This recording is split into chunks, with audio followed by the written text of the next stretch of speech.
picking. I want to talk about the mechanics of picking, how to hold the pick, how to move it, angles, that kind of stuff. I hope it will help you get the sound that you want out of your picking. When I first started playing guitar, I held it almost backwards to how I hold it now. I used to hold it with 2 fingers and my thumb, and in order to get a good angle on the string, which you need for it to go over quickly, I would sort of angle it back like that. And it sounded good, but it started to hurt my thumb because it was pushing the thumb back into my hand. So after 8 years of that, I completely turned it around and decided to hold it on the side of my first finger. And in order to make that happen, the thumb has to bend forward and the first finger has to pull back.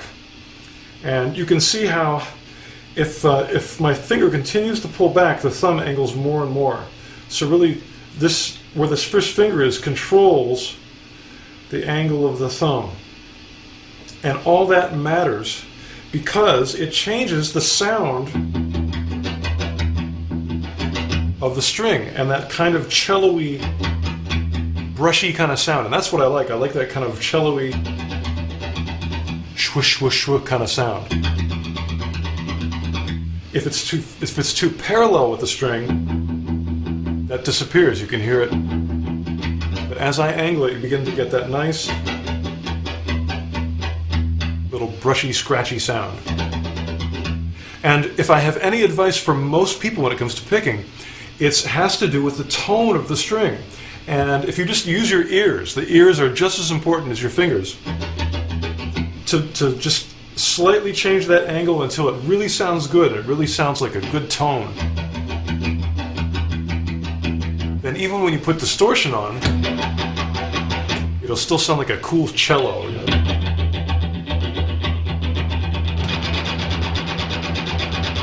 Obviously I'm not picking hard, but with a lot of distortion, if you pick hard it just gets messy. And we want this to be nice and clean and controlled.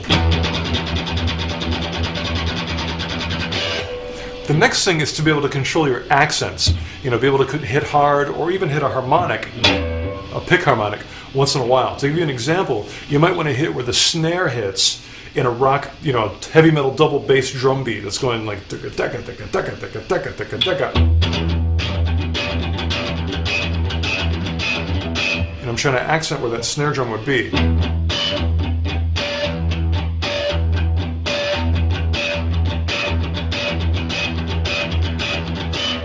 Now the motions that make that happen are really small, and I can try to explain them, but I think the best thing I can say is to use your ears and just to move that pick back and forth a little bit using your first finger and the angle of your thumb to make sure that the sound is good. And then I'm using a little bigger motion to get that nice pick harmonic. You can try other strings. That is a lot more aggression than just the notes by themselves unaccented. That still sounds good, but I like when you can accent with the snare and go ticka ticka ticka ticka. That's when your head starts moving. Now I'm just doing open strings now. Obviously you can throw in more complex things with the left hand. You know.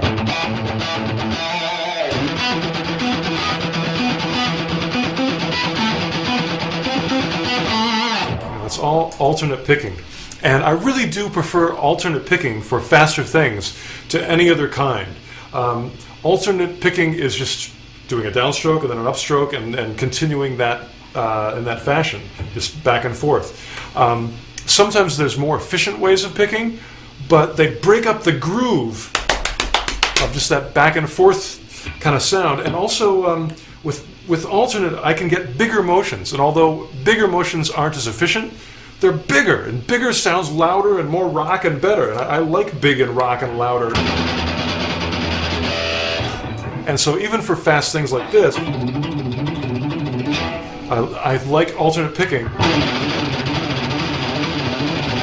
Let me slow that down real quick because it's a really good picking exercise if you haven't worked on a lot of this before. The key to life here is that the high E is an upstroke. And then the next string is a down. And every time you come down to hit that high E, it's going to be an up.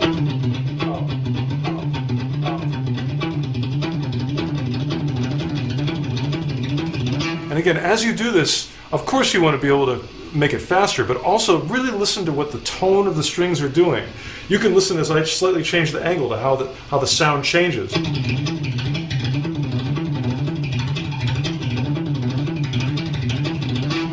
And especially when you start adding distortion, that little, the little scratchy sound really sounds good.